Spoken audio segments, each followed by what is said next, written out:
સુરેન્દ્રનગરના મહાવીરસિંહ સિંધવનું અમદાવાદમાં મૃત્યુ થયું. ત્યારબાદ હવે પોસ્ટમોર્ટમ થયું ને એમનો મૃતદેહ એમના વતન લઈ જવામાં આવ્યો છે.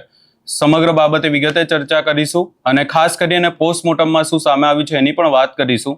નમસ્કાર, હું છું ઉજ્જવલ અને આપ જોઈ રહ્યા છો નિર્ભય ન્યૂઝ. સુરેન્દ્રનગરના માથાભારે તત્વ અને ખાસ કરી અને જેનું નામ એક ગેંગસ્ટરની દુનિયા સાથે જોડાયેલું હતું એવા મહાવીરસિંહ સિંધવનું અમદાવાદમાં 8 તારીખની રાત્રે તેઓ જ્યાં રહી રહ્યા હતા ત્યાં મોત થયું અને ત્યારબાદ આખી બાબતને લઈને અનેક ચર્ચાઓ પણ થઈ. પરંતુ હવે એમનો જે વતન છે ત્યાંથી જે દ્રશ્યો સામે આવી રહ્યા છે, ખાસ કરીને એમનો મૃતદેહ ત્યાં લઈ જવામાં આવ્યો છે અને અંતિમ યાત્રા નીકાળવામાં આવી છે, એ દ્રશ્યો ઉપર પણ નજર કરીએ.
આખી બાબતમાં હવે એ પણ જોવાનું રહેશે કે પોલીસ દ્વારા શું નિવેદન આપવામાં આવે છે, કારણ કે ખાસ કરીને પોલીસના નિવેદન ઉપર આધાર રાખે છે કે આ આખી ઘટના શું હતી. કારણ કે હાલ પૂરતું જે પોલીસ દ્વારા જાણ આપવામાં આવી છે એના હિસાબે ત્યાં જે વિસ્તારમાં તેઓ રહેતા હતા એ વિસ્તારમાં પાડોશીઓ સાથે કંઈક માથાકૂટ થઈ હતી. ત્યારબાદ મામલો મારામારી સુધી પહોંચ્યો અને હોબાળો થયો અને પાડોશીઓએ પોલીસને જાણ કરી હતી. પોલીસ ત્યાં પહોંચી અને પોલીસના ડરથી ભાગવા જતા મહાવીરસિંહનું પગ લપસ્યો અને તે ચોથા માળથી પટકાયો અને તેનું મોત થયું એવી બાબત સામે આવી હતી. આ સમગ્ર બાબતે તમારો શું અભિપ્રાય છે એ અમને કમેન્ટ કરી જરૂર જણાવશો ને અમારી ચેનલ નિર્ભય ન્યૂઝને લાઇક, શેર, સબસ્ક્રાઇબ કરવાનું